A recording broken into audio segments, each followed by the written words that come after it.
مسلمانوں میں ایسے بھی علماء اور ایسے بھی مفتی اور ایسے بھی اسکالر ہیں جنہوں نے اب تک اپنی مسجدوں میں عورتوں کے داخلے بند رکھے تھے، جنہوں نے عورتوں پر مسجدوں کے دروازے بند رکھے تھے۔ عورتیں دنیا جہان میں ہر جگہ جا سکتی ہیں، مسجدوں میں نہیں جا سکتی۔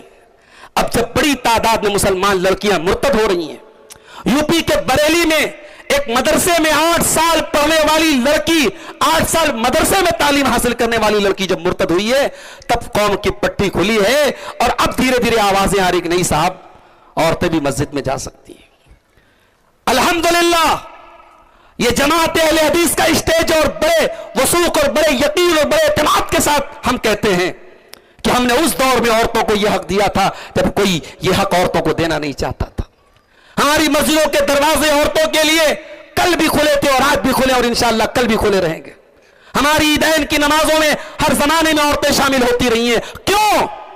ہم نے تقلید کی بیڑیوں سے اسلام نہیں سیکھا ہے، ہم نے اسلام سیکھا ہے رب کے قرآن سے اور مصطفیٰ کے فرمان سے۔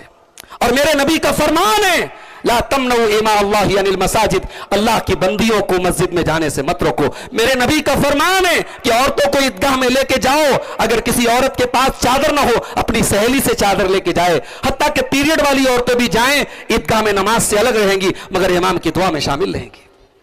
یہ اسلام کی تعلیم ہے اور ہم نے اس تعلیم پر عمل کیا ہے، لیکن افسوس ایک بڑی تعداد مسلمانوں کی ایسی ہے، انہوں نے عورتوں کو دین سے دور رکھا۔ میں بڑے بھروسے کے ساتھ آپ سے کہتا ہوں، صرف ہمارے گھروں کی عورتیں پابندی سے جمعہ کے خطبے سنیں، سال کے 48 جمعہ کے خطبے، 48 الگ الگ موضوعات پر ان کی جو دینی تربیت ہوگی میرے بھائی، اس سے بہت فرق پڑے گا گھر میں۔ اور جمعہ میں امام کا خطبہ سننے والی عورت انشاءاللہ بہت کم پاسبلٹی ہے کہ وہ مرتد ہوگی۔ میرے بھائیوں، اسلام نے عورتوں کو یہ حقوق دیے ہیں اور آج یہ حقوق ان کو دینے کی ضرورت ہے۔ عورتوں کو دین کے راستے پر چلانے کی ضرورت ہے۔ آج انسانیت کے تحفظ کی ہم بات کرتے ہیں، پیار اور جنگ میں لوگ کہتے ہیں سب جائز ہے، اسلام کہتا نہیں، نہ پیار میں سب جائز ہے نہ جنگ میں سب جائز ہے۔ اسلام کہتا پیار کرنا ہے، نکاح کے حلال بندھن کے ذریعے محبت کرو۔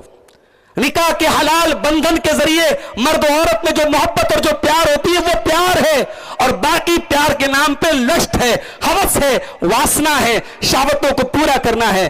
اسلام کسی ایسے رشتے کی اجازت نہیں دیتا اس کو چھپانا پڑے، جس لڑکی سے چیٹنگ کرنے کے بعد چیٹنگ کو ڈیلیٹ کرنا پڑے، جس تعلق کو سماج کی نظروں سے چھپانا پڑے، وہ تعلق اسلام کی نظر میں صحیح نہیں ہے۔ اسلام نکاح کا حکم دیتا ہے، اور جب نکاح کے ذریعے جب وجود میں آتا ہے میاں اور بیوی کا، تو وہ رشتہ دنیا کی نظروں میں پاک اور صاف ہوتا ہے۔ اسلام لیو ان ریلیشن شپ کی، اور اسلام چوری چھپے رشتہ بنانے کی اجازت نہیں دیتا ہے میرے بھائیوں۔ اور جنگ کے میدان کی آپ بات دیکھیں، تحفظ انسانیت کی بات آج کرنے والے، جنگ کے میدان میں بچے مر رہے ہیں۔ آپ فلسطین کے ویڈیوز دیکھیں، آنکھوں میں آنسو آ جائیں گے، دل کانپ جائے گا۔ چھوٹے چھوٹے بچوں کو مارا جا رہا ہے، اور مارنے والا مار کر کے ذرا سا بھی پشیمان نہیں ہے، شرمندہ نہیں ہے، اور دنیا کی بڑی بڑی طاقتیں اس کو سپورٹ کر رہی ہیں۔ میرے بھائی، ہم نے کل بھی کہا تھا اور آج بھی کہا تھا، بے قصوروں کی ہتیا کرنے والا، نردوشوں کو مارنے والا، چاہے وہ کسی بھی مذہب سے تعلق رکھتا ہو، وہ دہشت گرد ہے، وہ آتنکوادی ہے، وہ ٹیررسٹ ہے۔ اسلام کا اس ٹیررزم سے کوئی تعلق نہیں ہے۔ قرآن کریم 1400 سال پہلے اعلان کرتا ہے، من قتل نفسا بغیر نفس او فساد فی الارض فکأنما قتل الناس جميعا۔ ایک انسان کی ہتیا کرنے والا، ایک انسان کو مارنے والا،